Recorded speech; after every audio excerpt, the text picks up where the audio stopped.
Oke. Ini materi siklus penerimaan kas kita.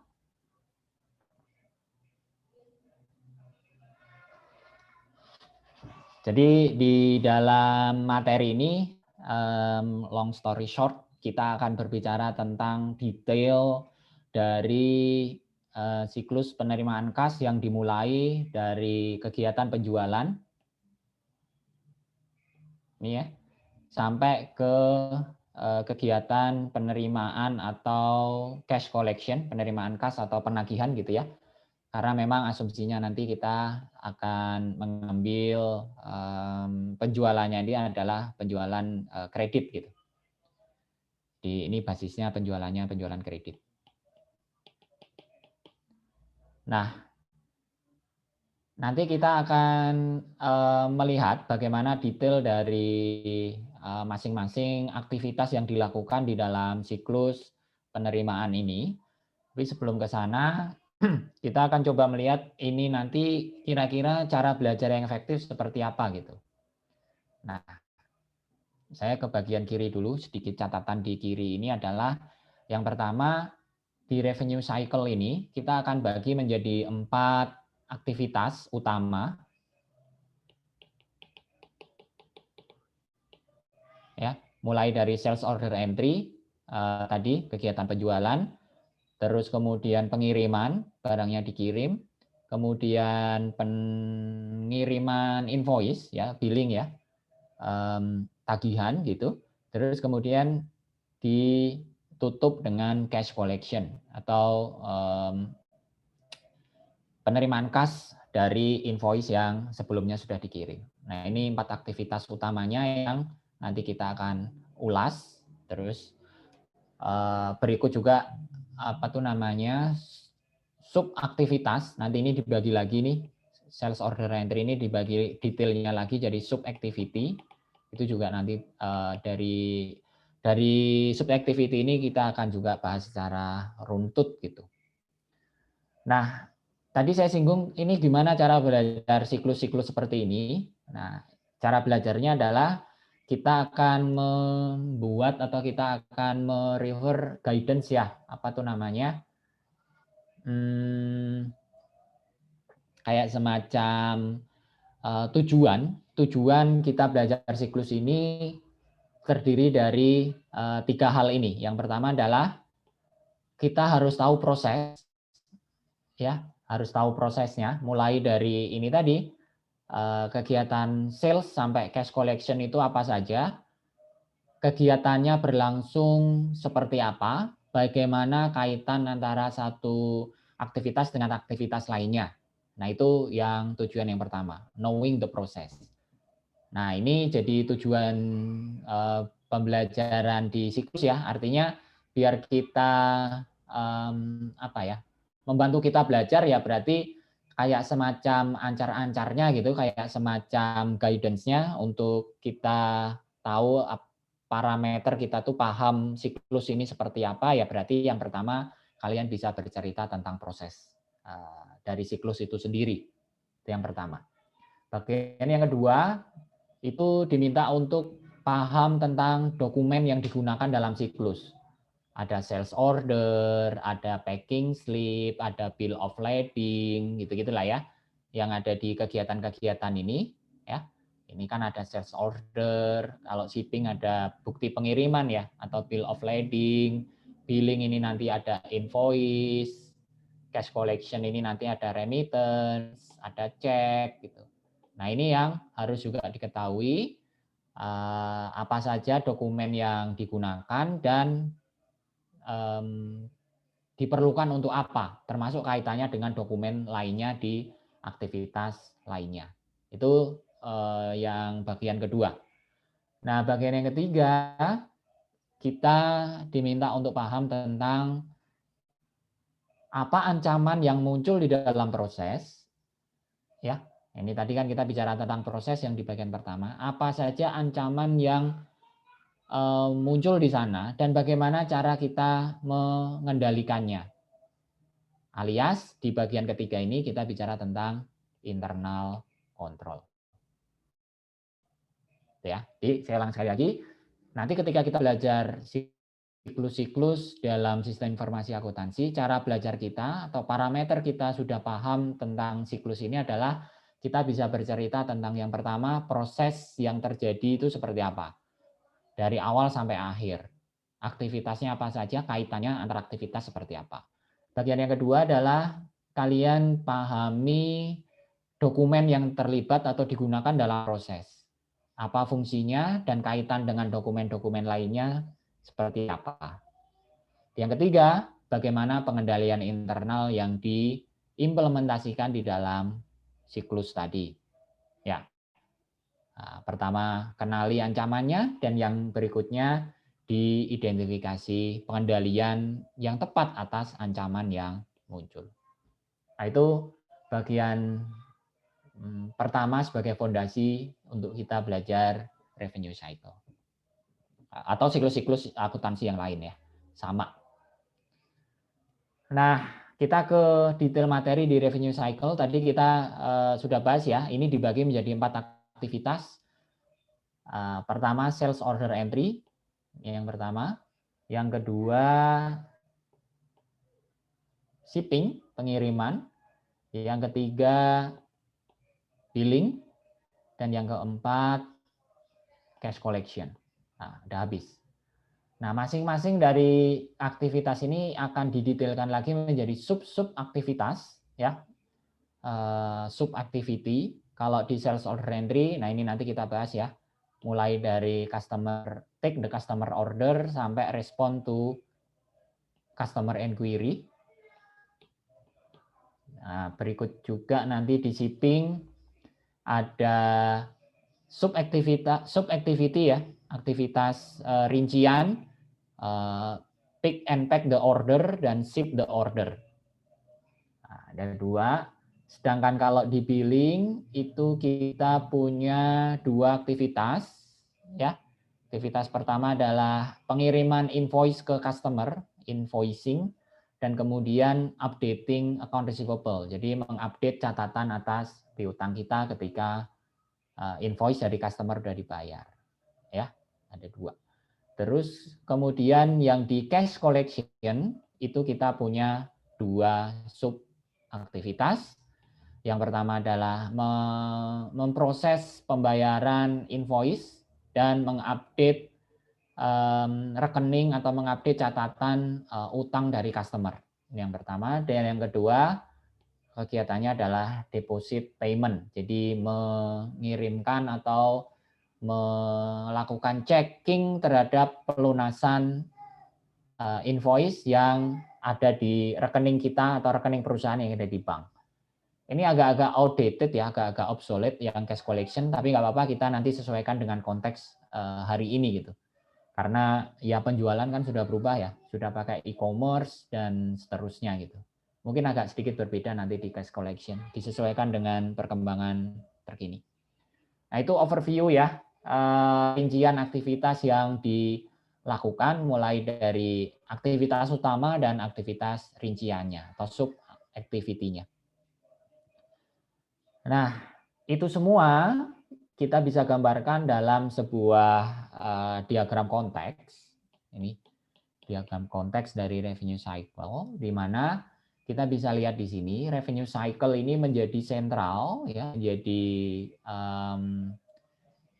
titik tengah di diagram konteks ini, dan kita bisa lihat di sini bagaimana kaitan revenue cycle ini dengan bagian-bagian lainnya di dalam sistem informasi akuntansi atau siklus-siklus lainnya di dalam sistem informasi akuntansi. Yang pertama kita bisa lihat revenue cycle ini akan terkait dengan expenditure cycle atau siklus pengeluaran kas. Juga akan terkait dengan siklus produksi, terkait dengan siklus sumber daya manusia, terkait dengan siklus pencatatan akuntansi. Nah, ini semua kan ada di SIA ini. Juga kemudian revenue cycle ini terkait dengan aktivitas atau dengan entitas bank ya, terkait dengan pembayaran tadi. Nah, namanya revenue cycle tentu di awalnya akan sangat terkait dengan kegiatan penjualan. Namanya juga siklus penerimaan kas gitu kan ya. Penerimaan kas kan berarti berasal dari kegiatan penjualan. Nah, kegiatan penjualannya itu sendiri itu yang digambarkan di bagian ini. Nah, sebenarnya awal mulanya dari sini gitu ya. Pintu masuknya ya dari sini. Kegiatan utamanya. Kegiatan utamanya. Ya, kita bisa lihat di sini revenue cycle itu dimulai dari apa nih? Inquiries atau permintaan informasi, pertanyaan, klarifikasi atau apapun itu namanya ya. Pokoknya intinya adalah si customer itu menghubungi atau si customer itu menanyakan produk kepada perusahaan. Nah, ini yang pertama, inquiries. Nah, dari inquiries ini kan biasa ya kalau kita beli e-commerce aja kan kadang kita tanya dulu, minimal tanya ready atau enggak kan gitu ya. Ready enggak? Sis. Nah, gitu kan. Nah, ini bentuk lain dari customer inquiries ini. Dan atas inquiry atau pertanyaan dari customer, perusahaan kemudian harus menjawab gitu. Yang itu digambarkan di bawah ini, respond to inquiries. Tapi ini nanti kita detailkan bahwa proses apa nih? Meminta dan merespon pertanyaan dari customer ini sebenarnya tidak hanya berlangsung pada saat awal sebelum penjualan itu dilakukan atau proses penjualan itu terjadi. Bahkan sampai ketika penjualan itu sudah dilakukan gitu, proses inquiries ini tetap berjalan dan tetap harus di-maintain oleh si perusahaan. Nanti kita bahas detailnya di bawah di subkegiatan di sales order entry. Intinya adalah saya ingin katakan inquiries ini bukan hanya one time gitu ya, bukan hanya satu kali pada saat sebelum penjualan ketika si customer itu nanyain produk gitu, tapi nanti juga dilakukan setelah penjualan itu terjadi. Oke, kita balik ke sini ke kronologisnya ya, di mana tadi yang pertama adalah ada pertanyaan dari customer, terus perusahaan jawab. Kalau customer merasa cocok dengan barang yang dia mau beli, maka kemudian si customer tadi akan melakukan order ya. Ini order. Di order masuk ke revenue cycle, nanti dicek kan ya inventory-nya ada atau enggak, barang yang dipesan ada atau enggak gitu. Nah, proses itu yang kemudian diwadahi atau digambarkan di bagian bawah ini. Tuh, jadi nanti akan dilakukan cek inventory. Ini yang digambarkan di sini. Saya hapus biar nggak malah.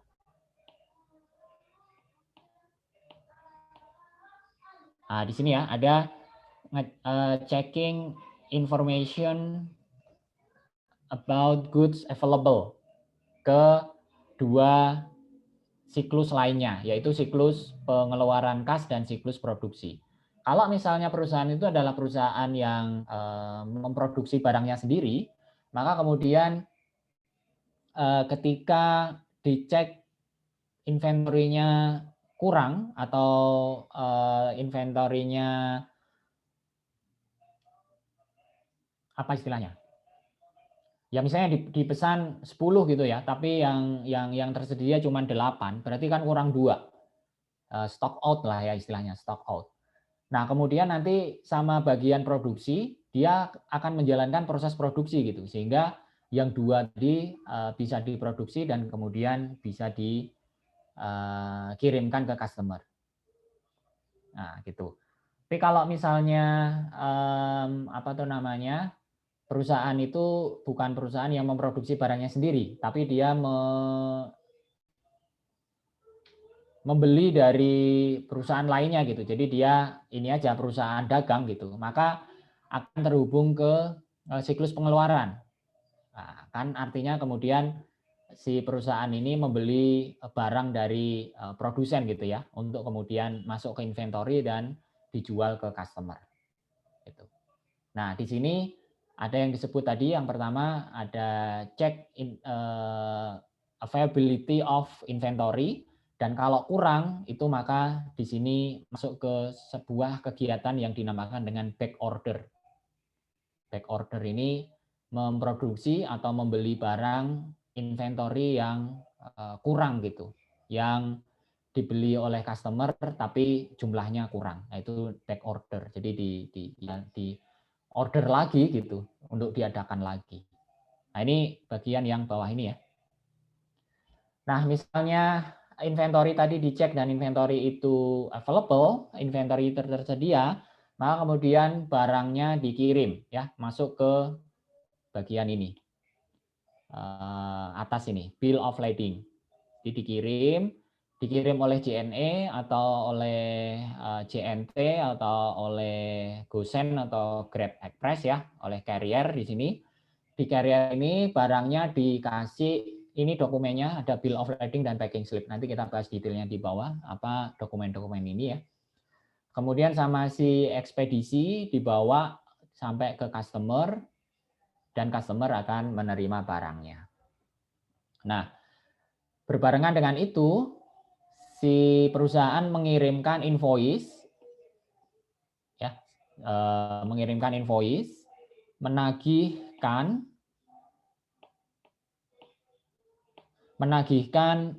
pembayaran dari barang yang tadi dibeli oleh customer ya, invoice.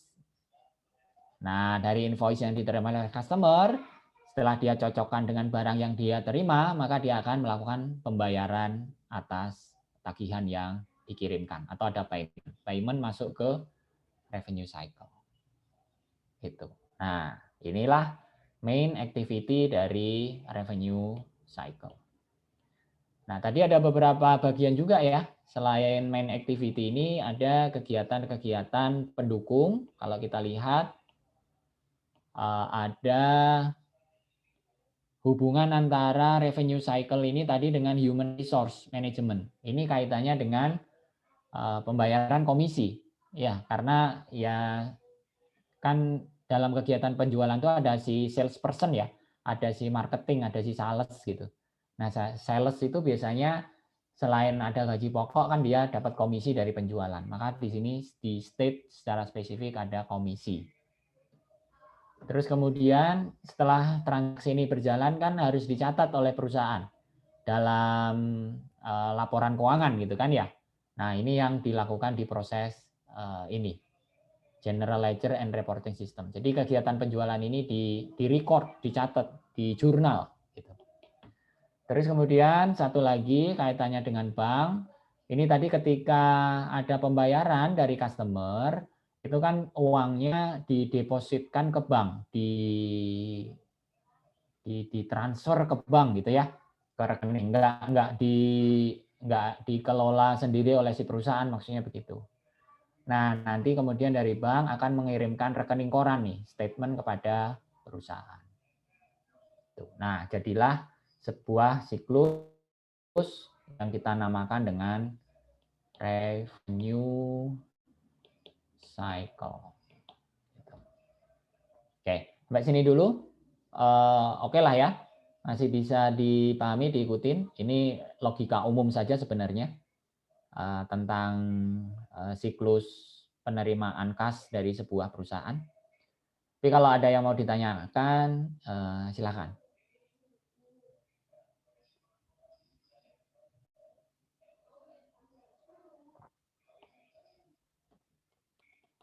Ada?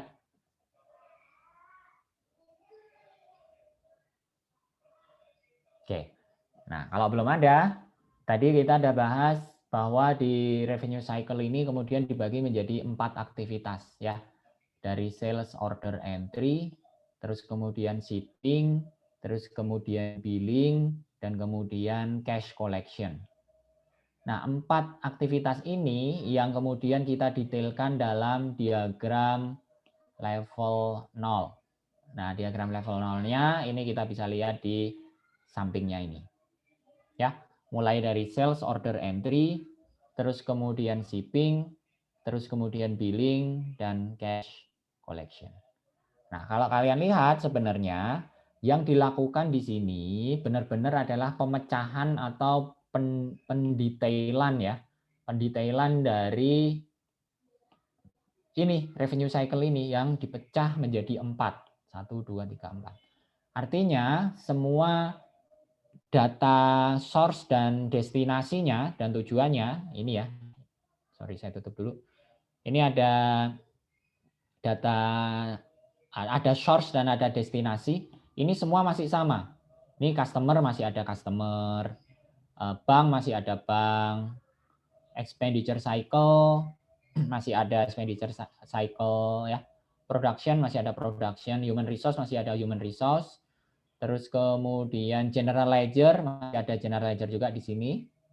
Ada customer udah, carrier ya, ekspedisi di sini juga ada ekspedisi. Jadi persis sama, tidak menambahkan dan tidak mengurangi. Itu hal penting yang harus kita garis bawahi. Ini sudah kita bahas kemarin di dokumentasi dan saya ingin ulang karena kemarin sekilas saya lihat beberapa belum memegang prinsip ini gitu. Jadi enggak klop atau enggak sesuai gitu antara diagram konteks dan diagram level nolnya. Jadi benar-benar dari diagram konteks ini didetailkan di dalam diagram level 0. Nah, untuk cerita di siklus penerimaan kas ini atau penjualan, ini kita lihat di sini dari revenue cycle kemudian didetailkan menjadi sales order entry, shipping, billing, dan collection. Ini kita bisa lihat detailnya seperti ini ya. Mulai dari tadi ada inquiries dari customer. Nah, sama nih masuk. Nah, tapi kemudian di sini didetailkan ya dari inquiries yang masuk ini. Kemudian dari bagian sales order entry dia akan melakukan atau akan memberikan respon.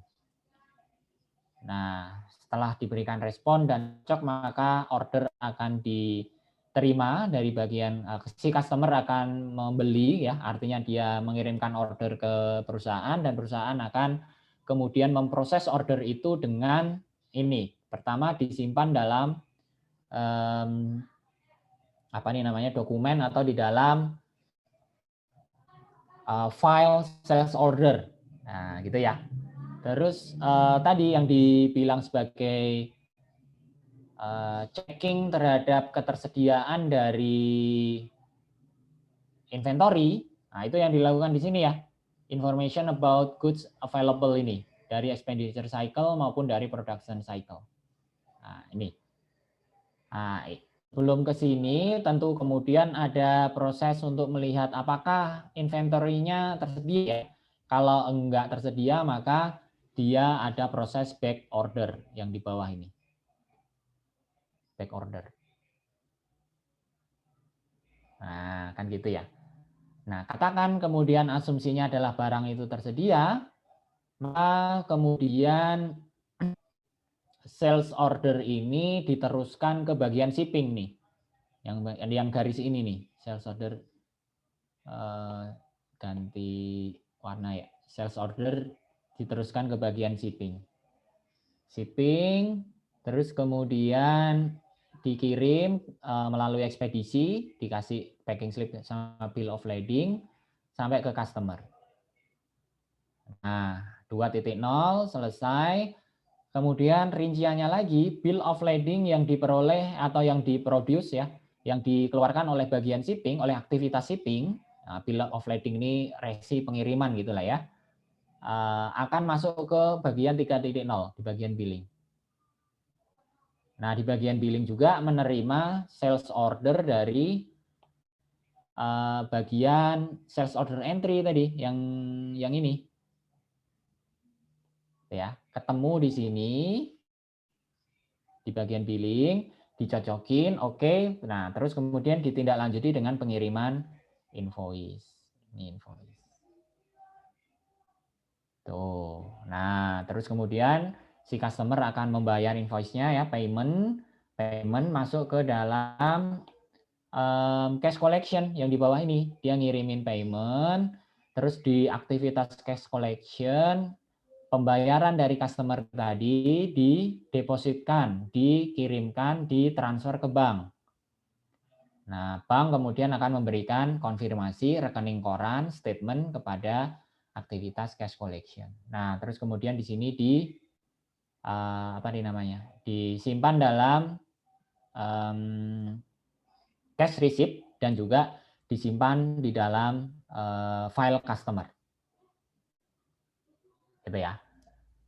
Nah, kayak apa siklus penjualannya ini kita bisa selesaikan. Tadi ada beberapa yang belum terbahas, misalnya tadi dengan JLRS ya, dari bagian billing ini kemudian dia mengkonfirmasi sales ke JLRS untuk mencatat penjualan. Nah, ini bagian file sales-nya diupdate ya. Terus kaitannya dengan human resource yang di atas, ketika ada penjualan maka dari sales order entry dia akan ngirim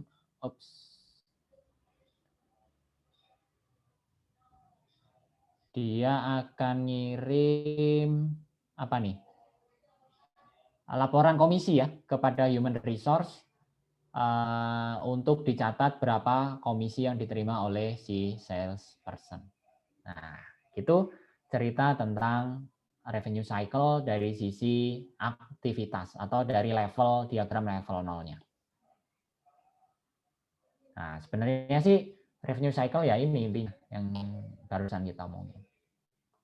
Sampai situ ada yang mau ditanyain?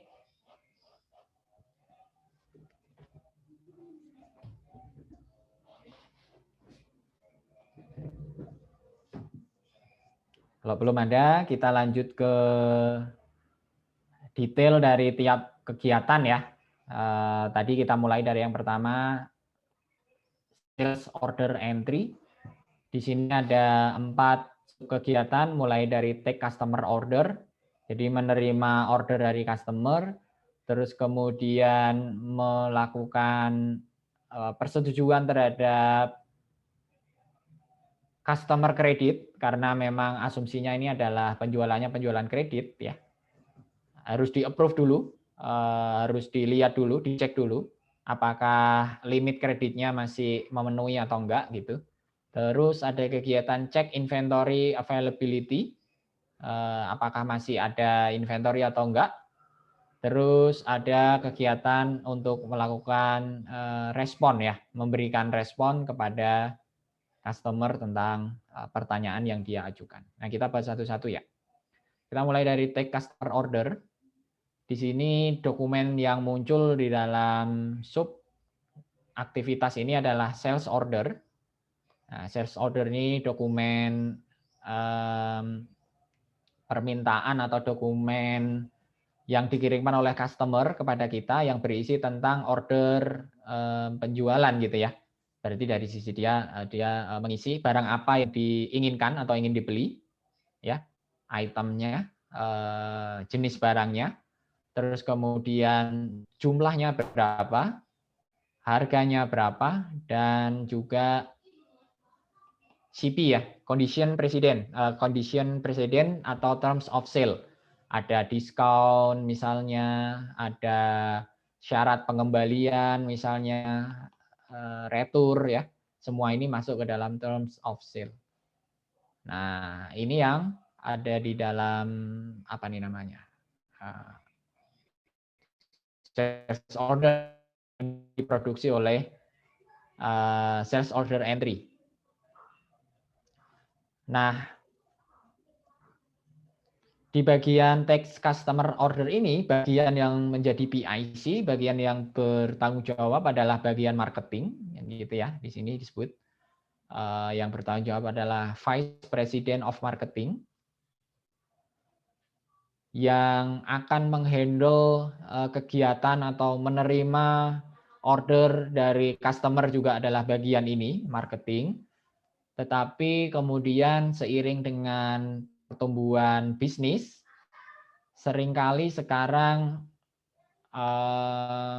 bagian yang menerima order ini menjadi lebih luas, tidak hanya di bagian marketing saja gitu, tapi sampai ke bagian langsung ke bagian company, bagian pengiriman atau bagian gudang gitu ya.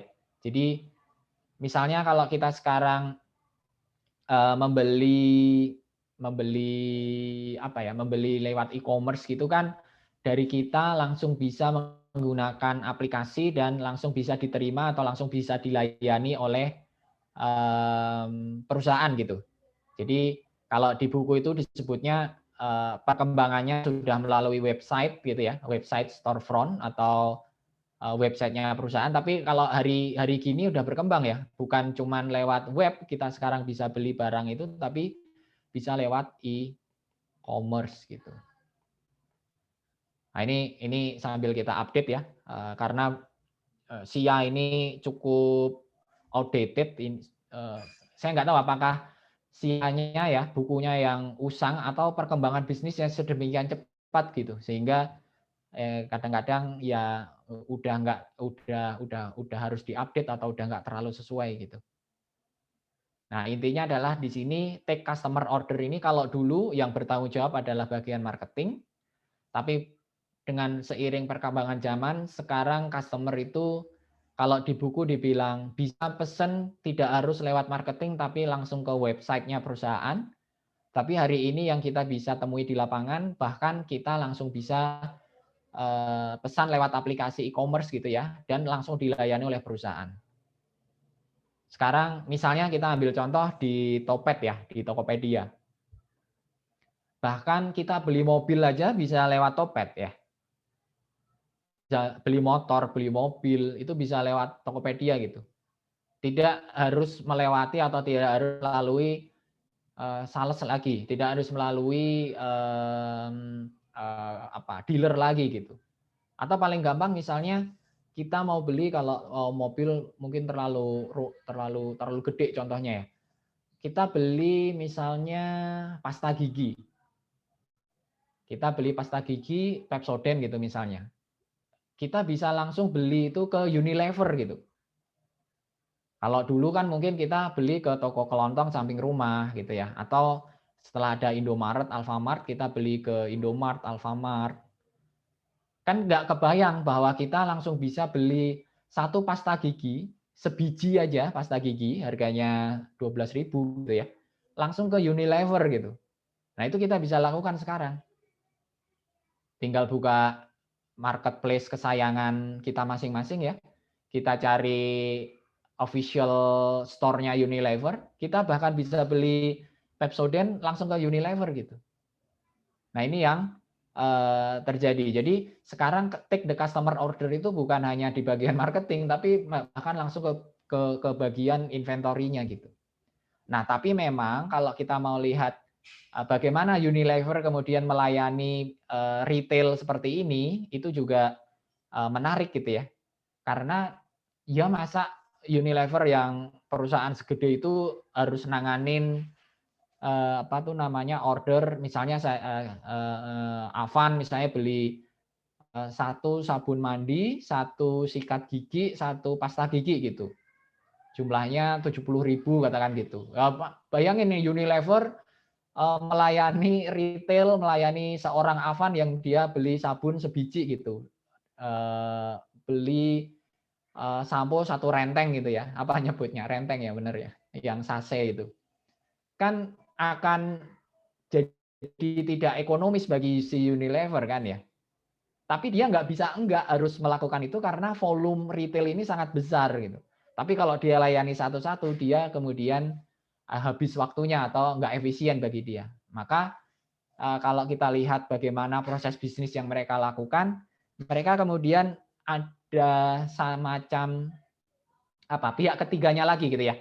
Ada gudang bersama gitu, di mana di situ si Unilever itu udah ada ngasih stok dan ketika ada pesanan dari marketplace seperti ini, maka kemudian yang menghandle adalah si gudang bersama ini yang dia menerapkan standar seperti halnya si Unilever. Jadi gudang bersama ini bareng-bareng antara 3, 4, 5 perusahaan gitu, perusahaan gede-gede ini, mereka berkolaborasi, mereka membuat gudang bersama yang kemudian melayani pembayaran atau melayani penjualan-penjualan retail. Nah sebenarnya intinya di situ bahwa customer order sekarang sudah sangat berkembang, tidak hanya seperti zaman dulu dilayani oleh bagian marketing dari perusahaan. Tapi ya masih berjalan gitu, bukan kemudian marketingnya dihapus. Itu ya. Nah, ini nanti kita ke bagian ini, tapi kita teruskan ke bawah dulu ke bagian setelah take customer order dilakukan, itu kita melakukan kegiatan approval customer credit. Nah, ini karena tadi asumsinya adalah penjualan itu kredit, begitu ada order penjualan, sales order itu kita munculkan gitu ya, ada customer yang mau beli, maka kita cek dulu customer ini track record-nya kemarin seperti apa. Hutang-hutangnya sudah dibayar tepat waktu atau belum? Outstanding kreditnya yang kemarin sudah oke, sudah lunas atau belum? Sudah sesuai jadwal atau belum? Tentu kita tidak mau memberikan kredit kepada customer yang misalnya dia mempunyai track record lo kemarin belum bayar gitu. Lo kok sekarang minta ini lagi gitu, minta kredit lagi gitu. Dia minta beli lagi dengan kredit gitu. Nah, itu kan kita harus review karena salah-salah nanti malah menjadi bad debt gitu ya. Salah-salah menjadi piutang yang tidak tertagih gitu. Nah, itu yang dilakukan di approval customer credit ini. Ya, itu perlu dilakukan. Nah, ini sekali lagi akan terjadi kalau penjualannya adalah penjualan kredit ya. Kalau penjualannya cash ya udah nggak lagi customer credit karena ya udah langsung dibayar kan ininya ordernya gitu. Nah, tapi kalau pakai penjualan kredit hati-hati harus dicek di mana track record sebelumnya. Kalau track record-nya bagus ya, rajin bayar, tidak pernah telat bayar ya, maka kemudian manajemen itu bisa mendelegasikan approval kredit ini kepada staff ya, karena udah clerical aja gitu. Bukan dihilangkan prosesnya, kegiatannya, tetapi didelegasikan ke bagian clerical karena tidak membutuhkan analisis gitu. Ini yang pengen dibilang di sini. Nah, tapi kalau ada perkecualian atau ada apa tuh namanya ya, anomali, ada sesuatu yang kemudian harus dianalisis lebih lanjut lagi, misalnya pernah nggak bayar atau limit kreditnya sudah mau terlampaui gitu, maka kemudian yang bertanggung jawab itu adalah si credit manager. Dia yang kemudian harus melakukan review. Bagaimana nih, dikasih atau enggak nih? Ditunda dulu, disuruh bayar dulu atau masih boleh dikasih kredit lagi. Nah, itu wewenangnya ada di si credit manager. Nah, itu yang disebut dengan kalau di sini sebagai flag order, order yang harus diperhatikan. Itu ya. Nah, kira-kira itu.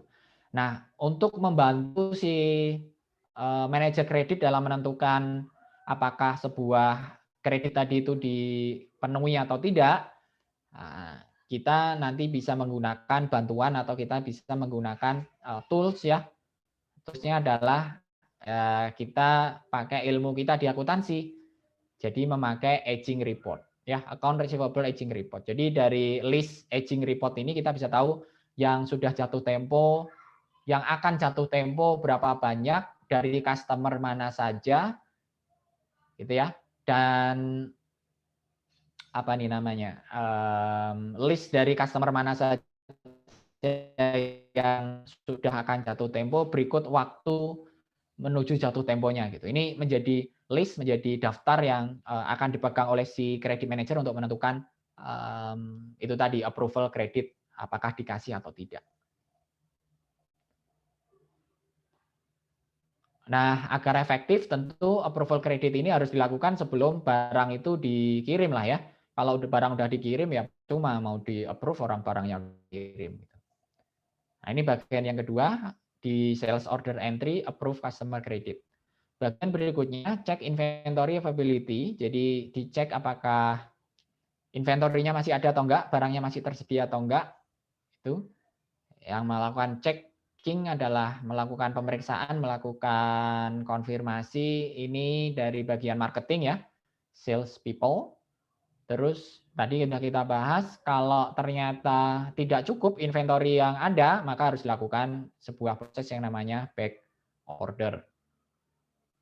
Itu. Nah, back order ini sebuah aktivitas, sebuah kegiatan di mana di dalam aktivitas tadi si perusahaan itu akan melakukan tadi itu memesan kembali barang kepada produsen. Kalau dia perusahaan dagang, kalau dia perusahaan yang memproduksi barang sendiri ya berarti dia melakukan proses produksi. Gitu. Nah, ini tadi udah kita omongin ya, malah diulang lagi. Itu bagian cek inventory availability. Terus bagian terakhir adalah respon customer inquiries. Nah ini perlu kita garis bawahi agak-agak misleading kalau kemudian kita pahami bahwa ini sebuah urutan gitu. Karena sebenarnya respon customer inquiries ini juga dilakukan sebelum take customer order. Ada di sini juga kegiatannya. Tapi biar jadi satu gitu, dia disebutinnya di belakang. Jadi ini lebih menggambarkan bahwa ketika penjualan itu juga sudah terjadi, maka tetap komunikasi dengan customer itu harus di-maintain gitu, harus tetap dilakukan. Gitu. Makanya dibilang di sini sometimes these inquiries precede an order. Jadi sebelum order dilakukan, tapi akan lebih penting, akan lebih krusial ketika dilakukan setelah order itu dilakukan. Ini kaitannya dengan bagaimana kita membuat customer itu menjadi repeat order lagi, menjadi dia memesan kembali ke perusahaan. Ingat, salah satu kunci perusahaan itu going concern bukan volume penjualan yang semata-mata tinggi, yang semata-mata banyak. Tapi order itu atau penjualan itu diperoleh dari customer baru semua. Tapi justru yang dikejar oleh perusahaan itu adalah bagaimana customer yang sudah beli nanti bisa beli lagi ke perusahaan. Ya, istilahnya bukan mencari pembeli tapi mencari pelanggan gitu. Saya ralat, bukan hanya mencari pembeli tapi lebih penting untuk mencari pelanggan. Artinya pelanggan itu adalah pembeli yang repeat order, pembeli yang beli lagi. Nah, itu yang di-maintain dalam kegiatan ini sebenarnya. Respond to customer inquiries. Jadi misalnya nanti ada komplain, barangnya kok nggak bisa berfungsi, barangnya kok rusak, barangnya gimana cara makainya, terus gimana kalau mau ngeklaim jaminan, garansi, dan seterusnya itu masuk di dalam sini. Respond to customer inquiries. Itu ya. Itu di bagian sales order entry. Nah, kalau mau dibuat diagram level satunya, ini level satunya ya, bisa dilihat di sini nih. Ya, tadi mulai dari customer, lakukan order, take customer order tadi ya, terus kemudian dilanjutkan dengan 1.2 approval credit, dilanjutkan dengan inventory availability, dan juga yang 1.4-nya respond to customer inquiries. Ini sebenarnya adalah rincian dari, kalau kalian lihat bagian ini ya, 1.0 ini sales order entry didetailkan di bagian sini tadi. Diagram level 1 persis sama. Gitu. Itu bagian yang pertama, sales order entry. Nah, di sini jangan lupa ada apa? Ada bagian berikutnya yang kita perlu perhatikan ya, yaitu tentang ancaman dan pengendaliannya. Jadi, balik lagi ke tujuan belajar kita sudah belajar tentang proses, kita belajar juga tentang dokumen tadi ya, sales order entry, terus kemudian back order dan seterusnya tadi. Nah, bagian 3 ada pengendalian internal. Nah, ini pengendalian internalnya. Apa saja pengendalian yang perlu dilakukan? Nah, kita mulai dari ancaman yang muncul. Karena pengendalian itu sebenarnya adalah memitigasi ancaman yang mungkin muncul. Yang pertama, ordernya nggak komplit, nggak akurat gitu ya. Kalau ordernya salah ya salah juga nanti pencatatan. Atau ordernya itu nggak valid, order fiktif gitu ya.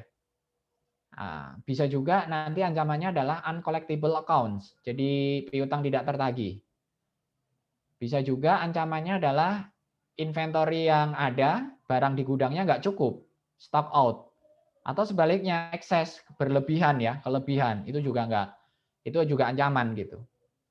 Nah, ancaman berikutnya terkait dengan yang barusan tadi kita omongin, si pembeli itu hanya mau beli sekali karena punya pengalaman buruk gitu. Dia nggak jadi repeat order. Jadi loss of customer. Nah, semuanya ini yang kemudian harus dimitigasi dengan pengendalian. Nah, pengendaliannya apa? Kalau yang inaccurate order, incomplete order, ya berarti sistem penjualannya itu dirinci gitu ya, dikontrol bagaimana supaya order masuk keluarnya itu benar-benar datanya valid. Jadi ada data entry yang dikontrol, terus master datanya dibatasi biar nggak sembarangan diakses orang gitu. Gitu. Terus kemudian invalid order dan seterusnya nanti kita lanjutkan setelah azan ya. Kita ini azan dulu. Kita tunggu azan dulu. Sambil break. Jadi silahkan kalau mau break ya 5 menit lah ya dari sekarang.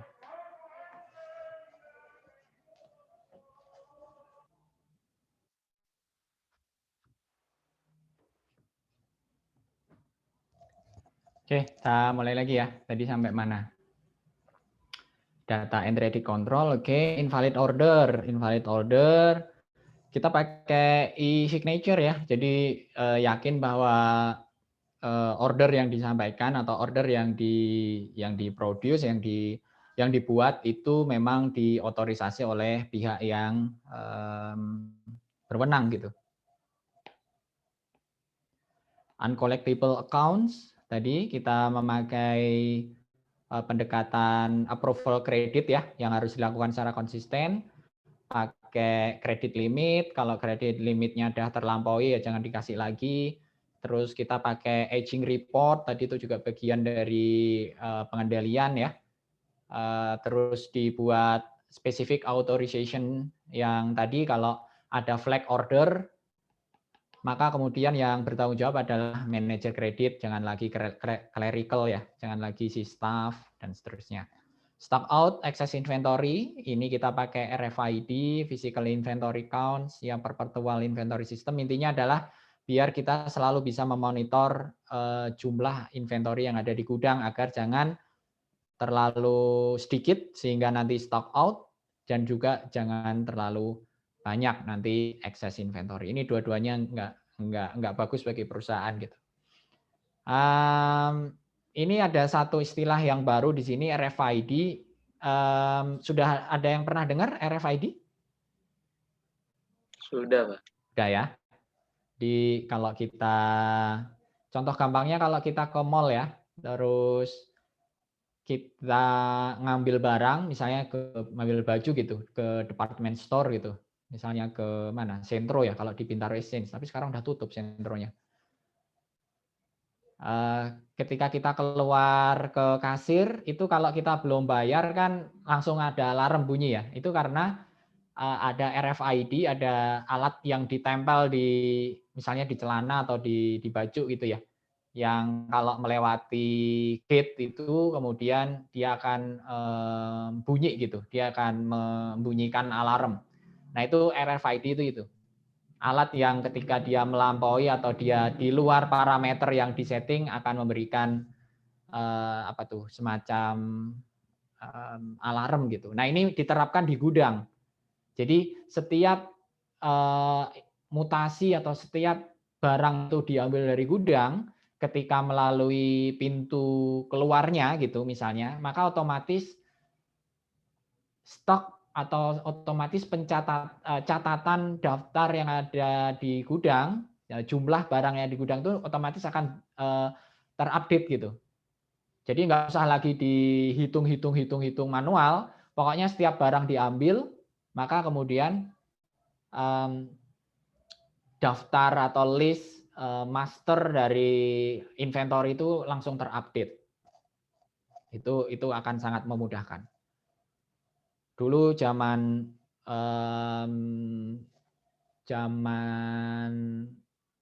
Amazon belum pakai robotik ya.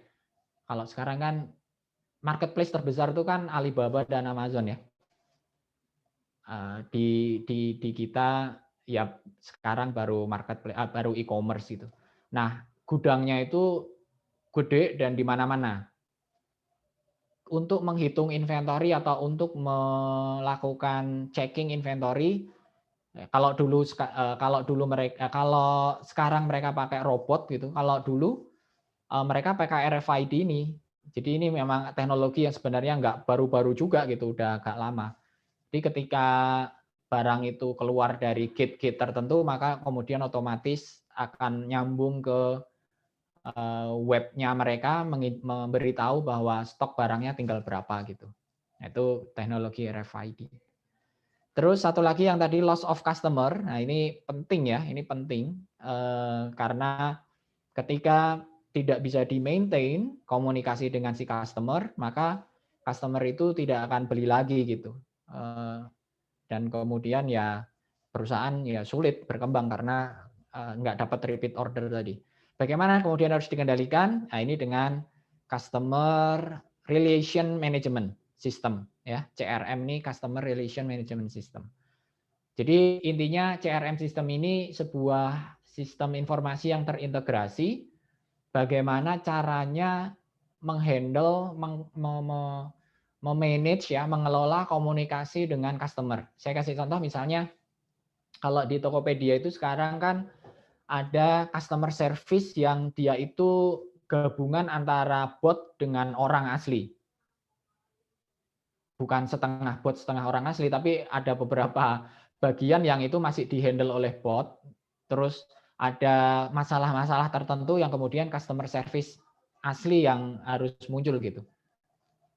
Nah itu yang disebut dengan CRM system, mulai dari bikin chatbotnya. Jadi kan ada chatbot tuh yang kita kalau klik kita tanya, dia kemudian akan balas secara instan. Nah itu bukan orang kan yang balas, tapi robot dulu gitu. Tapi begitu eskalasi masalahnya menjadi rumit, nanti ada customer service beneran yang kemudian akan masuk gitu, akan menghandle permasalahan. Tapi si customer service ini dia nggak dari awal lagi nanya gimana awalnya masalah itu terjadi, tapi dia sudah mendapatkan informasi dari database bagaimana kronologi dari permasalahan yang dikomplain sama si customer. Jadi langsung kemudian dicarikan solusinya seperti apa. Nah, itu ada satu softwarenya sendiri ya, CRM system ini. Ini Customer Relationship Management System.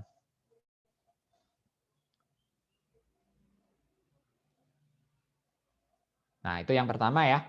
Terus kita lanjutkan ke bagian yang kedua, shipping.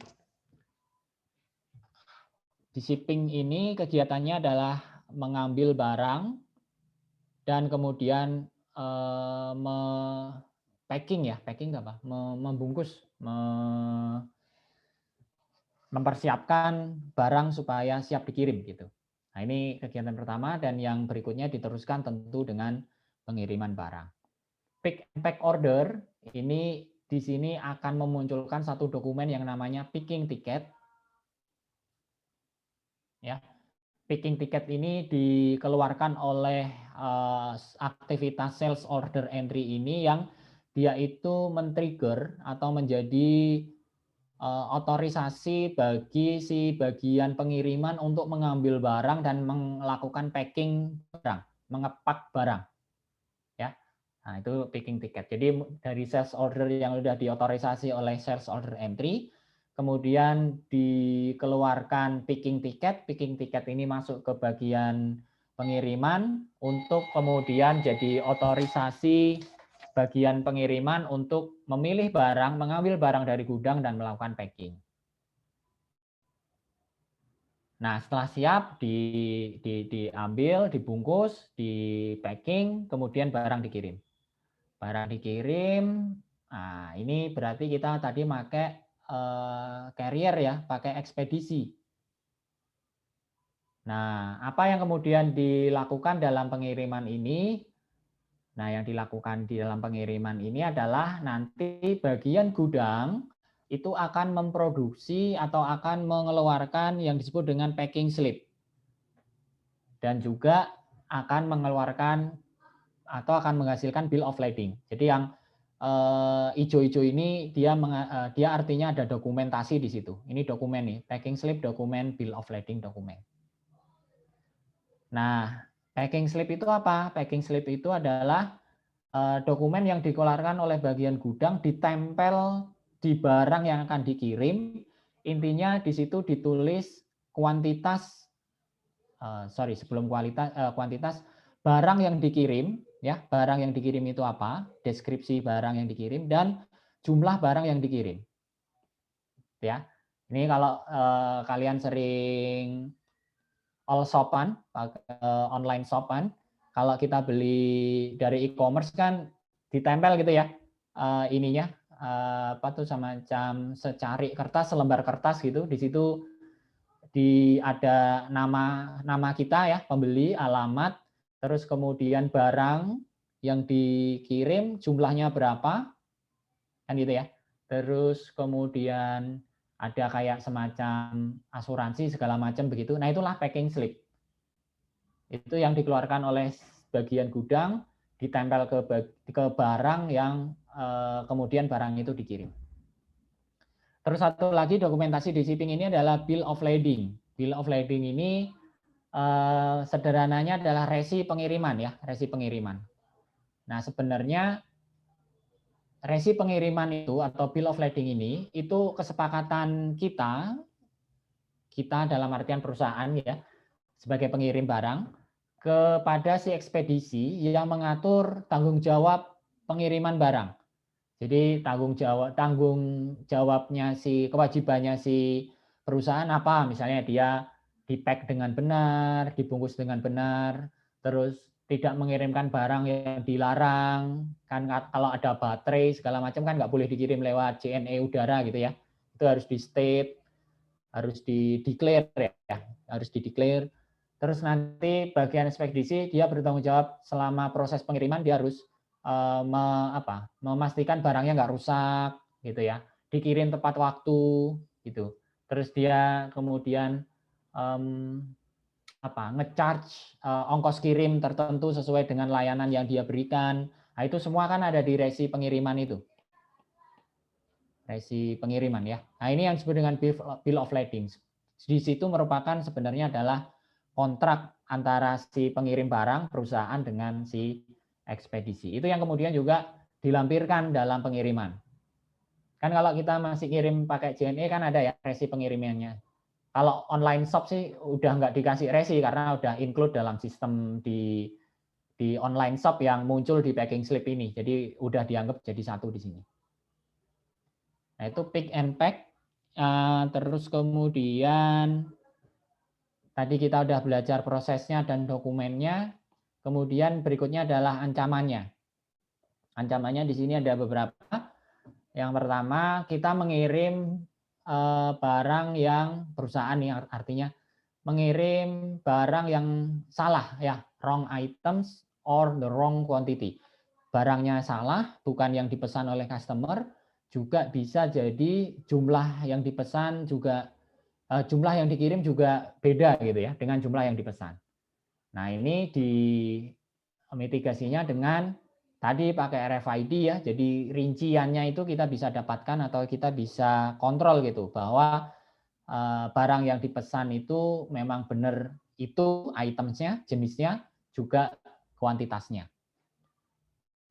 Juga nanti ada proses rekonsiliasi ya antara picking tiket tadi dengan sales order untuk meyakinkan bahwa barang yang diambil itu jenisnya memang yang dipesan, itemnya ya, dan juga kuantitinya sesuai dengan yang dipesan.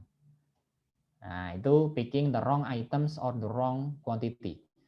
Berikutnya theft of inventory, pencurian barang di gudang. Nah, itu dikendalikan dengan ini. Apa nih? 11.1 sampai 11.4. Jadi ini bacanya gini ya. Kalau ini nomor 10 dikendalikan dengan yang nomor 10 juga. Nomor 11 dikendalikan yang nomor 11 juga. Nomor 12 dikendalikan yang nomor 12 gitu. Di bawahnya. Nah, balik lagi ke theft of inventory, pengendaliannya dengan RFID supaya dijamin gitu ya.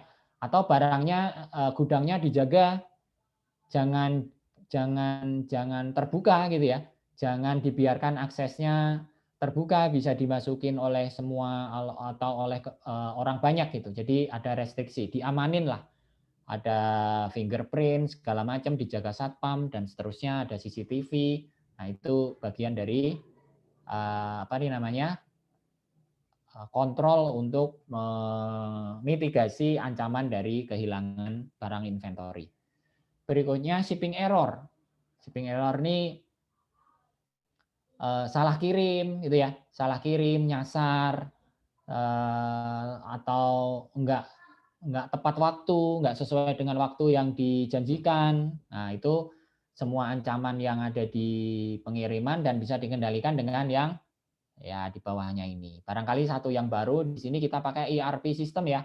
Kita pakai ERP system. Jadi kalau pakai ERP itu kan antara si customer dengan kita itu sudah ngeling gitu sistem informasinya. Jadi otomatis apa yang mereka pesan itu pula yang kita proses gitu. Dan barang itu pula yang kita kirim. Jadi diminimalisir atau dikurangi resiko adanya pengiriman yang sampai double gitu. Ya karena itu tadi sistemnya udah nyambung. Nah, gitu ya. Itu bagian kedua. Kalau mau digambarkan di diagram level satunya, nah ini rincian dari saya tarik lagi garis ini ya bagian shipping ini ya. Bagian shipping ini kalau terusin itu didetailkan masuk ke terus masuk ke sini. Tuh.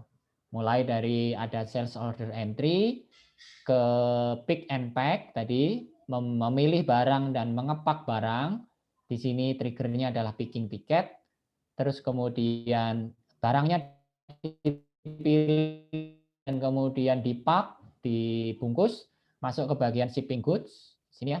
Nah, nanti sebelum barang dikirim akan dilakukan rekonsiliasi antara sales order dan picking ticket. Kalau udah cocok, maka kemudian barang dikirim ke customer melewati atau dengan bantuan dari ekspedisi atau carrier. Dan demikian juga dengan sistem lainnya ini terhubung dengan billing, dengan expenditure, kalau ada back order, dan juga filenya disimpan dalam file-file sales order, inventory, dan pengiriman. Lanjut ke bagian ketiga, ini billing. Jadi setelah barang dikirim, maka kemudian dikirimkan penagihan, ya, invoice kepada customer. Nah itu bagian yang pertama di sini, invoicing to customer. Nah di sini dokumen yang muncul adalah sales invoice, ya berarti di situ memberikan notifikasi ya, pemberitahuan kepada customer berapa jumlah penjualan, ya amount of sale, termasuk di sini ada due date-nya ya, ada due-nya kapan, jatuh tempo kapan kalau penjualan kredit, dan juga ada where to send payment. Jadi rekening kemana harus membayar, itu ya, itu ada di sales invoice. Nah, setelah invoice dikirim dan kemudian diterima oleh si customer, kemudian customer memverifikasi kalau sudah benar kan dia melakukan pembayaran. Nah, melakukan pembayaran itu setelah pembayarannya diterima oleh si perusahaan, maka kewajiban dari aktivitas atau bagian dari aktivitas billing ini yang akan melakukan update pencatatan atas account receivable, atas saldo piutang yang ada. Nah, ini nanti di sini ada yang perlu diperhatikan ya. Karena di dalam melakukan update terhadap account receivable, itu lihat apakah ada dokumen kredit memo. Kredit memo ini intinya adalah dokumen yang merevisi jumlah account receivable. Yang asalnya misalnya nih, ada barang yang diretur sama si customer. Nah, ketika barang itu diretur kan tentu akan mengurangi jumlah penjualan ya. Otomatis akan mengurangi account receivable gitu karena ini penjualannya kredit. Itu.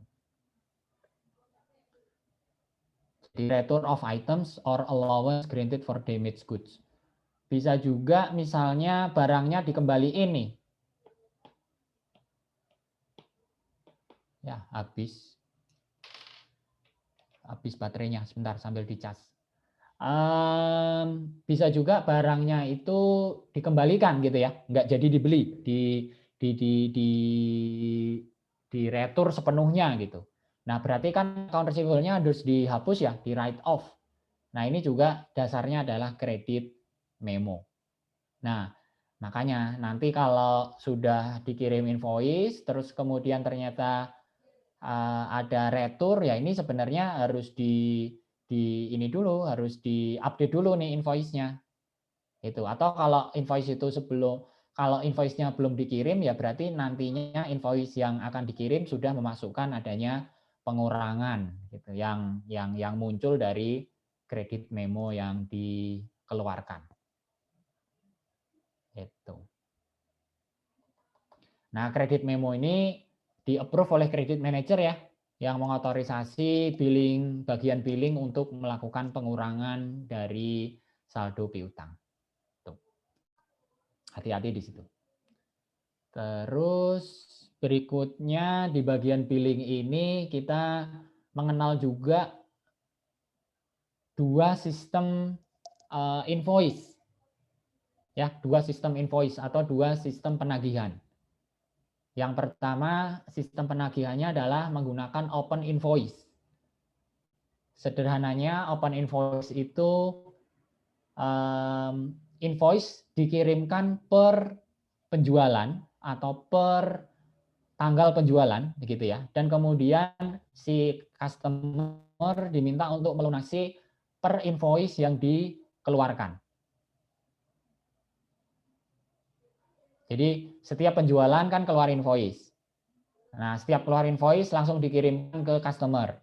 Customer nanti diminta untuk melunasi invoice itu one by one gitu, satu per satu, invoice per invoice. Nah, itu disebut dengan open invoice. Jadi ya secara umum gitulah ya.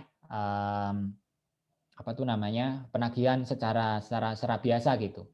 Nah, ini menimbulkan atau akan merepotkan ketika misalnya customer itu repeat order atau volume transaksinya besar gitu.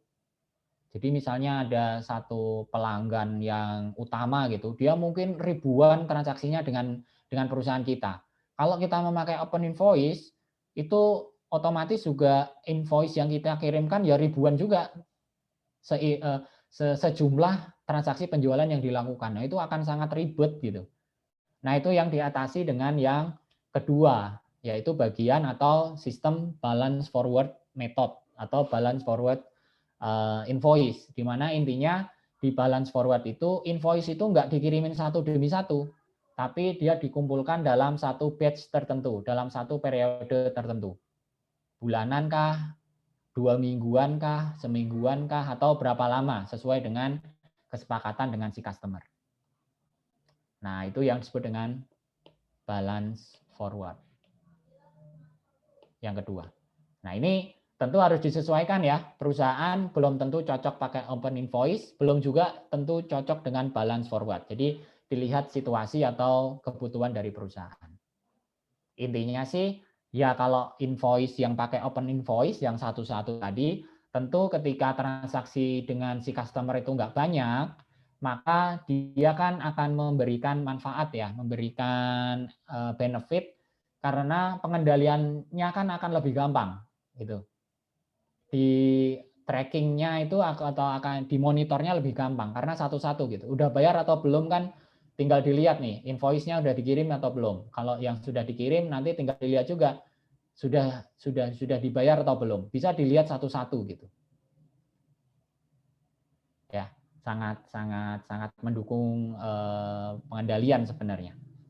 Kalau mau ngasih diskon juga gampang gitu kan, karena sudah jelas untuk invoice ini dapat diskon, untuk yang lain enggak gitu-gitu. Jadi sangat mendukung juga pokoknya kalau membutuhkan detail. Tapi disadvantage kalau ya itu tadi ternyata transaksinya itu besar gitu, transaksinya itu banyak dengan satu customer. Menjadi tidak efektif kalau kemudian dibuat satu-satu. Lebih efektif kalau kemudian dibuat balance forward. Gitu ya. Nah, tapi yang perlu diperhatikan kalau balance forward, nanti akan menjadi masalah kalau ternyata periode pengiriman atau periode penagihan dari balance forward ini tidak klop dengan ya periode dari balance forward ini tidak klop dengan cash budget kita. Apa nih maksudnya? Nah, maksudnya adalah kita itu kan di dalam operasional perusahaan punya ini ya, punya detail tentang jadwal operasional perusahaan. Jadi misalnya bulan ini produksi barang jumlahnya berapa gitu, 100 misalnya. Nah, raw materialnya berarti harus beli dan harus tersedia di waktu kapan. Oh, berarti kemudian juga perlu disiapkan apa tuh namanya pegawai yang digunakan yang pegawai yang akan melakukan proses produksi. Terus kemudian juga overhead, listrik, air dan segala macam. Nah, itu yang tergambar detail rinciannya di cash budget. Jadi untuk melakukan kegiatan operasional, apa saja barang yang dibutuhkan, sumber daya yang dibutuhkan, berapa biayanya, itu ya. Termasuk juga dari mana dibayarnya gitu. Jadi ada detail tentang kebutuhan operasional perusahaan berikut pembiayaan yang dibutuhkan untuk membayar operasional perusahaan tersebut. Itu yang disebut dengan cash budget.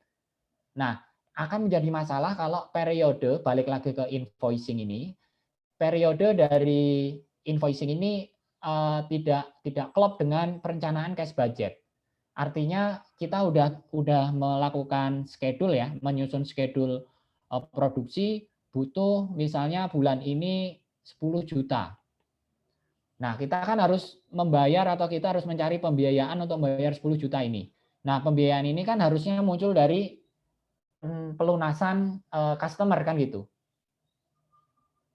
Nah, ketika kita sudah set begini misalnya 10 juta, ternyata periode balance forward ini dia dibayar 2 bulan sekali. Nah, artinya kan nggak klop. Nah, kalau nggak klop, maka operasionalisasi dari perusahaan terancam. Gitu. Nah, itu disebut dengan cycle billing. Cycle billing ini harus klop dengan cash budget. Itu ya. Nah, di sini nanti ada dokumennya tadi, balance forward ini ada yang disebut dengan monthly statement atau invoice yang dikirimkan ke si customer tadi yang sudah digabung-gabung, yang sudah dikelompokkan gitu. Nah, kalau dibuat level satunya jadi semacam ini ya. Jadi seperti ini. Tadi mulai dari invoicing, dia mendapatkan dokumen sales order dari sales order entry dan juga packing slip plus bill of lading dari bagian shipping. Nah, 3 dokumen ini dia formulasi, dia cross check, dia reconcile ya, direkonsiliasi, kemudian kalau cocok diterbitkan invoice. Invoice diterbitkan ke customer, diberikan ke customer, dan kemudian menunggu pelunasan dari customer. Kalau customer sudah melunasi, nah ini di sini disebutkannya ada mailroom. Mailroom ini tempat atau rekening untuk menampung pelunasan invoice dari customer ya. Nah, ini masuk ke dalam sistem updating account receivable di sini kalau udah dilunasi, dan dari sini kemudian dicatat di laporan keuangan dan juga mengirimkan konfirmasi bahwa pembayaran invoice sudah diterima melalui monthly statement kepada customer. Itu untuk billing. Ancamannya di sini ada beberapa ya. Ada kegagalan untuk melakukan penagihan, penagihannya error, terus salah update account receivable, atau tadi terkait dengan kredit memonya ternyata nggak valid atau fiktif. Nah, ini dikendalikan dengan bawahnya ini. Kalau failure to bill tidak atau gagal dalam melakukan penagihan, nah ini kita kendalikan dengan separation ya, billing and shipping function. Jadi dipisahin antara bagian yang mengirim dengan bagian yang menagih gitu. Nah, otomatis mereka akan rekonsiliasi. Kalau sudah ada rekonsiliasi, maka invoice itu akan dikirimkan oleh bagian billing gitu. Kalau di bagian shipping semua, bisa jadi malah nanti ada itu ya, penjualan fiktif gitu. Jadi barangnya beneran dikirim tapi nggak pernah ditagih karena mereka juga yang akan melakukan penagihan. Tuh. Nah, masuk juga rekonsiliasi ya, jadi yang sudah dibahas. Ada juga billing error. Billing error ini kendalikan ya di 14.1 sampai 14.4. Pakai rekonsiliasi juga, pakai data entry di kontrol juga biar nggak error gitu. Ini masih secara umum. Terus yang berikutnya ancamannya adalah posting error in account receivable. Nah, itu diatasi dengan apalagi yang baru misalnya rekonsiliasi dari batch total gitu. Jadi setiap penjualan itu di cross check, dikelompokkan dalam batch-batch yang kemudian dicocokkan jumlahnya gitu. Nah, itu rekonsiliasi dari batch total. Terus kemudian juga dilakukan rekonsiliasi di jurnal ya. Nanti kalau sebelum ditutup untuk setiap bulannya itu harus dilakukan rekonsiliasi dulu. Terus kalau kredit memonya yang error gimana? Kredit memo yang error ya benar-benar dilakukan itu ya pemisahan tugas fungsi itu antara bagian yang mengeluarkan kredit memo, yang mengotorisasi kredit memo dengan bagian yang melakukan pencatatan account receivable, dipisahin. Gitu. Tuh, atau konfigurasi dari apa tuh namanya? Konfirmasi dari customer gitu, ketika ada kredit memo maka di cross check lagi ke customer, benar nggak barangnya rusak, benar nggak barangnya dikembalikan gitu. Jadi dari situ ada konfirmasi dari customer, kalau sudah muncul ya berarti kredit memonya valid. Tuh. Itu di bagian billing. Nah, masih satu lagi, lanjut ke bagian cash collection. Cash collection ini kita punya dua kegiatan juga ya, dua sub aktivitas juga, yaitu yang pertama memproses pembayaran dari customer dan mengupdate akun utang berarti ya. Nah, berarti kalau di kita akun piutang. Itu dilakukan di cash collection dan diteruskan dengan mengirimkan payment mengirimkan uang hasil pelunasan invoice tadi ke bank. Nah, ini sekali lagi kita bahas sekilas tadi di awal, ini barangkali usang gitu ya. Ini sudah kuno gitu. Karena asumsinya setiap invoice itu dikirimkan ke customer, terus customer itu membayar uangnya ke perusahaan dulu. Membayar uangnya ke perusahaan dulu, maka kemudian harus diterima oleh perusahaan dan kemudian diupdate akun piutang gitu. Baru kemudian uang yang diterima didepositkan, ditransfer ke bank. Gitu. Padahal hari gini kan invoice itu sudah otomatis gitu ya. Ketika invoice itu dikirimkan, terus kemudian diminta untuk mentransfer ke rekening tertentu di rekeningnya perusahaan di bank tertentu, dan kemudian nanti dari sana ada semacam konfirmasi gitu kan ya dari bank bahwa ada uang masuk, ada uang transfer, ada uang pelunasan dari invoice nomor sekian dari si customer, misalnya si A gitu. Itu masuk pencatatannya ke perusahaan. Jadi ini nih sebenarnya kalau hari gini udah digabung jadi satu kegiatan. Ya, dan tidak melalui proses manual. Tapi anyway, ini kita belajar sejarah gitu ya. Sejarahnya dulu tuh ternyata begini. Bahwa invoice itu dikirim dan pelunasannya itu diterima manual gitu uangnya. Nah, ini sebenarnya di sini cerita tentang proses manual tadi. Nah, ini kita bahas saja sejarah yang pernah ada gitu. Jadi di sini yang dilakukan di dalam proses customer payment and update account balance ini, account receivable ini, yang dilakukan adalah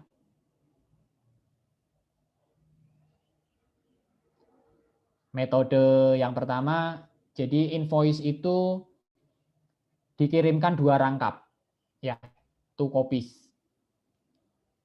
Nah, kemudian ketika dilunasi, maka 1 kopi dikembalikan lagi ke perusahaan. Kalau kita belajar kemarin turn around document. Nah, ini salah satunya contohnya adalah ketika invoice dengan menggunakan sistem pengiriman double begini. Di invoice itu double, terus kemudian konfirmasi yang diharapkan diterima ketika invoice itu sudah dibayar adalah satu copy invoice yang tadinya dikirimkan ke customer itu oleh si customer dikirimkan balik kepada perusahaan. Nah, itu tanda invoice-nya sudah dibayar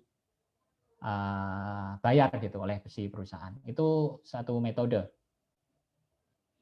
Metode berikutnya itu bisa juga dengan menggunakan yang disebut dengan mailroom ya, dengan mailroom. Jadi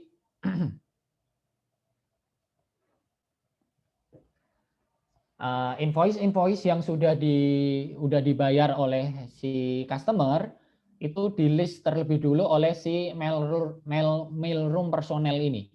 Ini agak susah untuk kita mengerti ya, karena memang sistemnya udah sistem yang kuno gitu. Jadi dikelompokkan dulu di dalam mailroom personel ini, baru kemudian dia membuat list, dan dari list yang ada baru diupdate, baru dikirimkan ke bagian akuntansi ya, untuk mengupdate account receivable. Nah, di sini ada dokumen remittance list, yang sebenarnya ini adalah list dari invoice yang sudah dibayar. Yang sudah dibayar. Jadi dikumpulin dulu. Nah, alternatif dari mailroom tadi itu juga bisa menggunakan fotokopi dari bukti pembayaran invoice dari customer, ya, fotokopi customer remittance. Nah, terus kemudian setiap fotokopi tadi digunakan untuk dasar melakukan update account receivable, balance account tadi. Nah, itu juga bisa. Nah, ini dulu tuh ceritanya tuh begini. Padahal sekarang bisa diringkas dengan sistem informasi yang makin canggih gitu.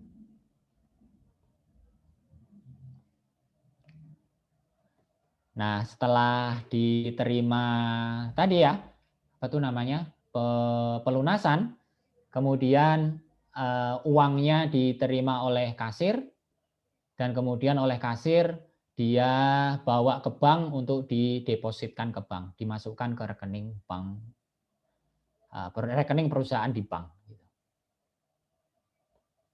Ya, kebayang ya gimana manualnya, sangat manualnya. Kemudian bagian yang kedua ini membahas tentang bagaimana deposito atau bagaimana mendepositkan ya, bagaimana mentransfer uang hasil pelunasan invoice tadi ke bank. Ini kalau dulu itu ada beberapa metode. Metode yang pertama menggunakan yang disebut dengan remote deposit capture. Remote deposit capture.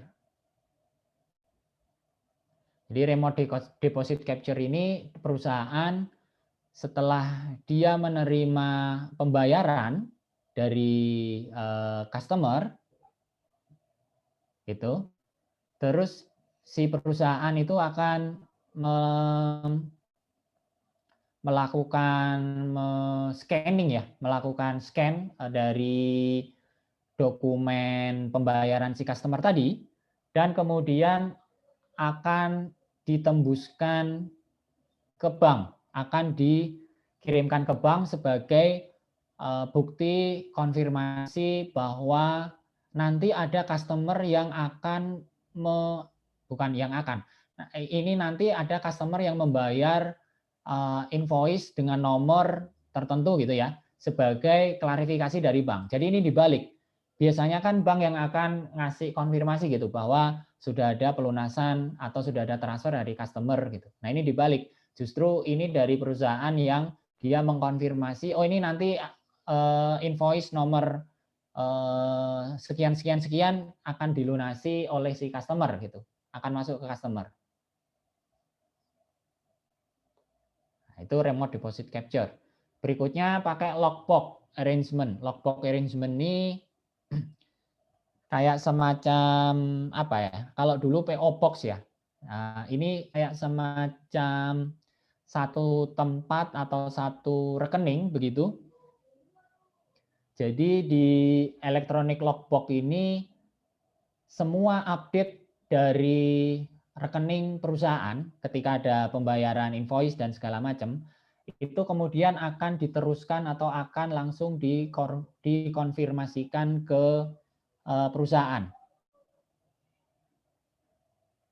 Itu. Jadi diharapkan kemudian nanti bagian akuntansi setelah menerima konfirmasi dari electronic logbook ini, dia akan langsung mengupdate itunya, apa tuh namanya, account receivable, balance dari account receivable.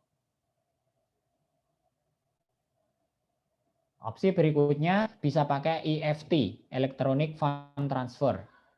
Intinya adalah Electronic Fund Transfer ini agak lebih canggih dari yang sebelumnya ya, yang dibayar manual. Jadi kalau Electronic Fund Transfer ini customer akan membayar langsung kepada rekening perusahaan yang ada di bank gitu. Jadi customer mengirimkan remittance electronically, mengirimkan bukti pembayaran ke bank berupa cek atau apa gitu ya, atau uang yang ditransfer ke rekening perusahaan di bank, dan kemudian dari situ bank akan memberikan rekening koran kepada si perusahaan. Gitu. Nah, dari rekening koran yang dikirimkan oleh bank, maka perusahaan mengupdate account receivable balance tadi, saldo dari account receivable tadi.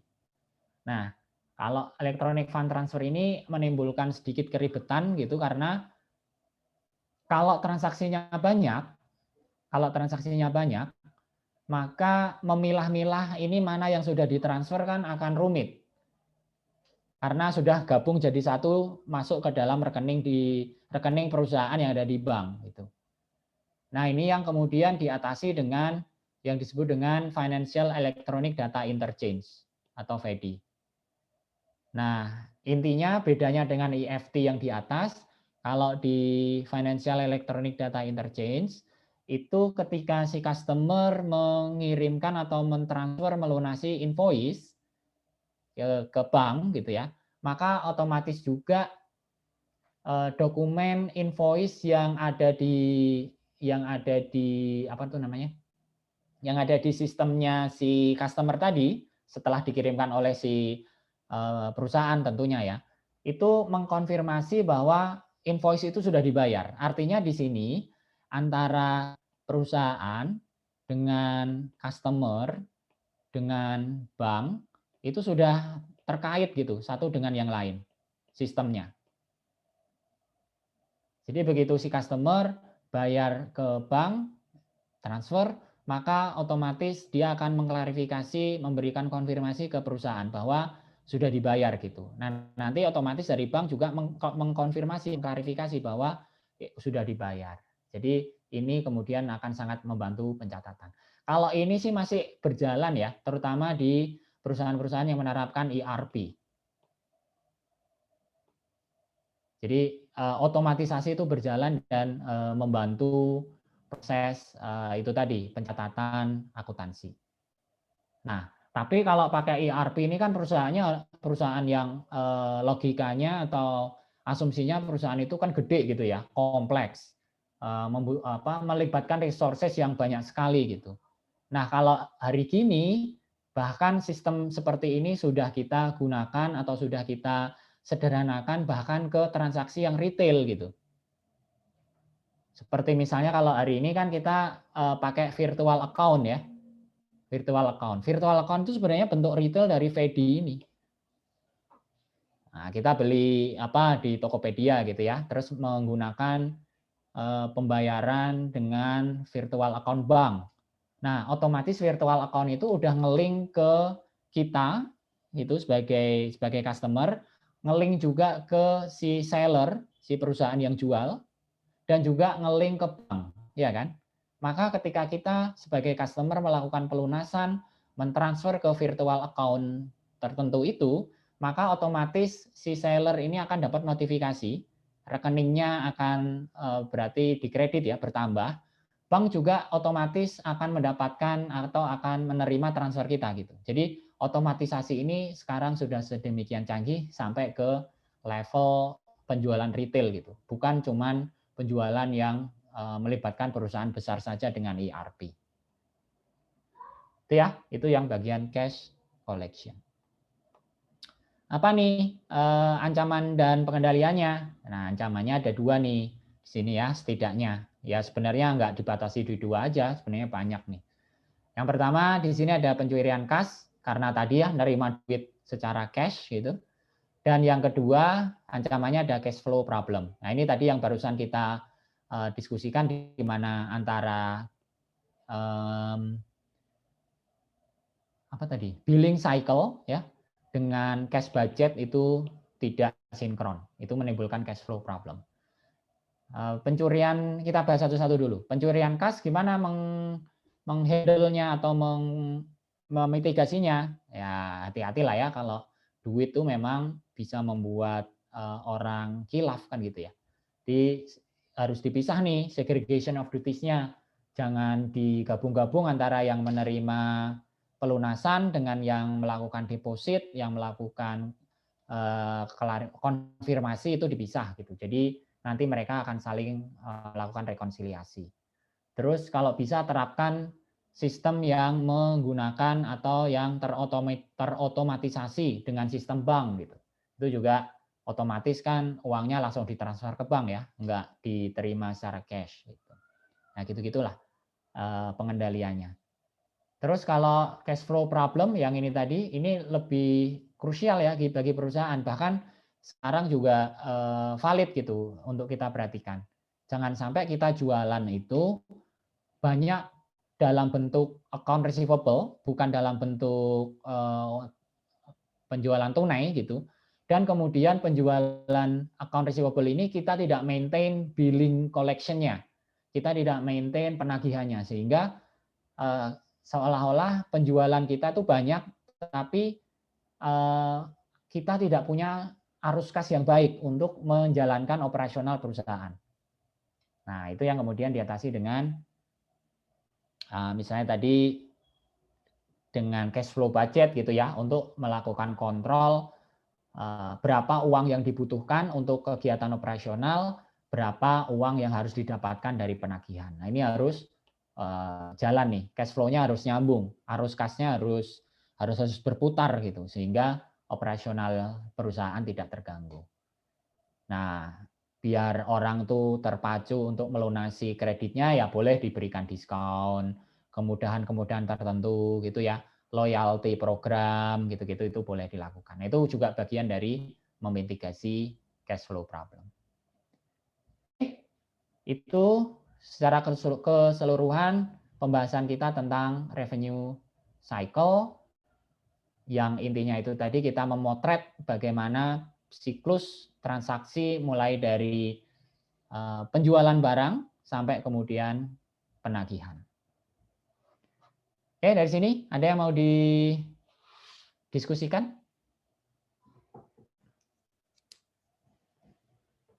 Izin bertanya, Pak. Iya. Ya, untuk terkait penerapan RFID di gudang yang telah otomatis, berarti apakah juga perlu melakukan stop oknum manual lagi, Pak? Misalnya kemungkinan ada fraud. Biasanya sih kalau kita sudah pakai RFID itu nggak pakai manual stok opnam lagi ya, karena catatannya sudah terrekonsiliasi. Barangkali nanti untuk ngecek apakah sistem RFID-nya itu udah benar atau belum, nanti ada kegiatan audit internal ya. Tapi kalau kegiatan audit internal ini kan sifatnya nggak rutin. Maksudnya nggak rutin itu ya kalau masuk program auditnya SPI baru dilakukan gitu. Nah, di situ rekonsiliasinya ada di situ. Nah, misalnya ketika kita udah percaya-percaya aja gitu ya, ya pakai RFID masa error gitu, masa ini apa tuh namanya nggak terupdate dengan benar jumlah inventory gitu. Nah, terus ternyata ketika masuk audit SPI ya, sistem pengendalian internal, ternyata ketemu nih kok nggak cocok antara apa nih namanya database inventory dengan real inventory yang ada. Nah, itu berarti harus harus review lagi tuh pengendalian internal RFID-nya itu seperti apa gitu. Jadi nggak usah lagi harus rutin dilakukan stok opnam karena justru RFID ini teknologi yang digunakan untuk mengurangi manpower dari manual stok opnam tadi, mengurangi kegiatan manual tadi. Itu siapa tadi? Sandi ya? Saya, Pak. Afan. Oh, Afan, sorry, Afan. Ya, terima kasih, Pak. Ya. Yang lain ada? Izin, Pak. Ya, Sandi. Saya mau nanya, Pak. Mungkin ini kurang apa namanya? Kurang relate kurang apa sih namanya? Nggak kurang apa-apa. Ya itulah, Pak, terkait dengan materi. Nah, itu saya mau nanya yang tadi tentang sales order entry itu, Pak. Nah, kan tadi yang Bapak bilang tuh ada kayak pihak ketiganya, Pak, untuk kayak mengefektifkan dalam hal perusahaan menjual retail gitu, Pak. Iya. Nah, saya mau nanya, apakah seperti yang kita ketahui kan, kalau di e-commerce itu ada namanya kayak dropshipper gitu, Pak. Nah, itu masuknya itu diperlakukan sebagai kayak pihak ketiga gitu, atau sama kayak customer biasa kayak kita misalnya kita secara pribadi gitu, Pak. Ya.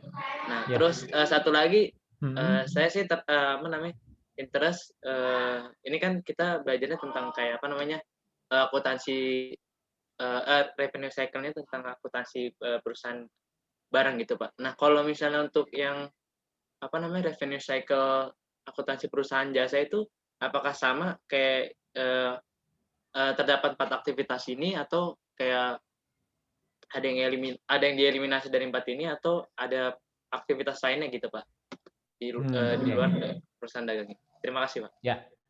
Oke, sip.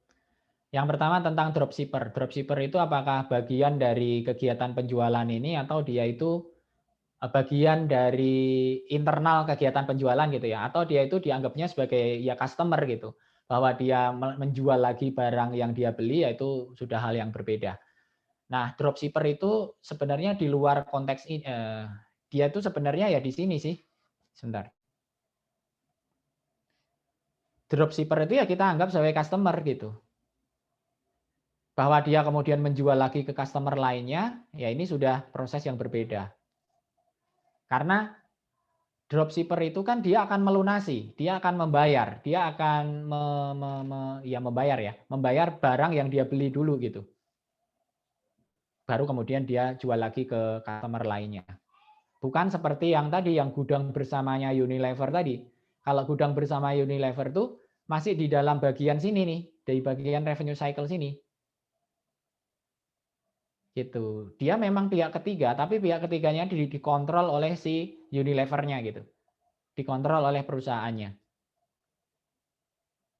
Gitu. Jadi nanti bukan transaksinya itu bukan Unilever itu menjual barang ke pihak ketiga, tapi si pihak ketiga ini mendapat komisi gitu dari penjualan. Karena dia handling barang gitu. Beda ya, kalau dropshipper kan dropshippernya beli barang ke kita, dia bayar gitu, kita kirim barang ke dia, si dropshipper kemudian menjual lagi ke customer lain. Beda jadinya. Nah, itu yang pertama. Terus yang kedua, ini apakah berlaku juga di perusahaan jasa gitu? Karena tadi kan seolah-olah atau asumsinya ya dekat dengan ini kita perusahaan yang jual barang ya, bukan jual jasa. Secara prinsip sih menjawabnya ya, secara prinsip 4 aktivitas ini ya dilakukan juga di perusahaan jasa ya. Mulai dari sales order, terus kemudian shipping, tapi shippingnya bukan shipping barang, tapi shipping jasanya. Atau kalau mau lebih mudah kita pakai contoh aja deh. Perusahaan jasa itu kan misalnya KAP, kantor akuntan publik. Itu kan perusahaan jasa sebenarnya. Dia menjual jasa audit, dia menjual jasa penyusunan laporan keuangan. Nah, mereka itu kan juga punya marketing tuh, EY, PwC gitu. Itu mereka punya marketing. Jadi mereka akan menerima order audit gitu ya dari perusahaan-perusahaan yang mau diaudit. Terus kemudian setelah mereka review terms of reference kegiatannya segala macam ya, mereka kontrak jasa itu jual beli jasanya, kontrak auditnya. Terus kemudian dilakukan kegiatan auditnya itu sendiri, memberikan jasa itu sendiri. Nah, itu yang sebenarnya kalau di sini bagian lain atau definisi lain dari kegiatan shipping. Ya, berarti nanti ada tim audit yang dikirimkan ke perusahaan, tim audit itu melakukan audit gitu-gitu. Nah, itu masuk ke bagian shipping ini sebenarnya. Analoginya ya, ininya, persamaannya gitu. Nah, kemudian setelah jasa audit itu selesai, tim audit pulang, dia memproses laporan audit selesai, dikomunikasikan kepada auditi ya, si perusahaan yang meminta audit tadi, selesai kontrak, kan terus kemudian si KAP tadi mengirimkan invoice, billing tuh. Nah, itu kegiatan billing. Jadi invoice dikirimkan oleh KAP ke perusahaan. Ini tagihan kemarin audit sekian nih, berapa ratus juta gitu.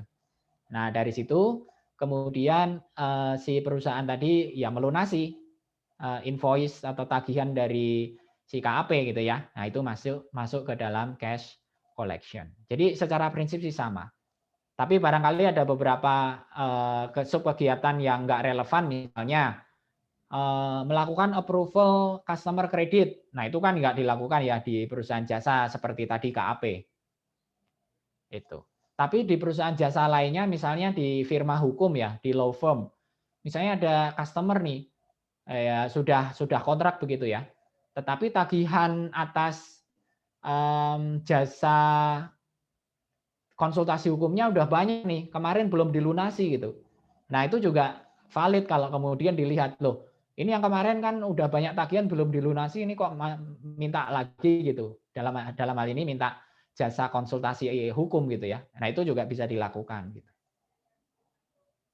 Nah, intinya gitu sih, Sandi. Jadi secara prinsip ini sama, tapi ya ada bagian yang harus di-adjust ya, disesuaikan, yaitu tentunya ya demikian ya, karena jenis ininya yang diperjualbelikan sudah berbeda. Satunya barang, satunya jasa. Itu saya. Oh, baik, Pak. Terima kasih, Pak. Oke, sama-sama. Oke ya, gitu ya. Teman-teman, udah jam 1 lebih. Kalau masih ada pertanyaan ya boleh di note dulu, nanti kita bahas di pertemuan berikutnya. Demikian, saya tutup.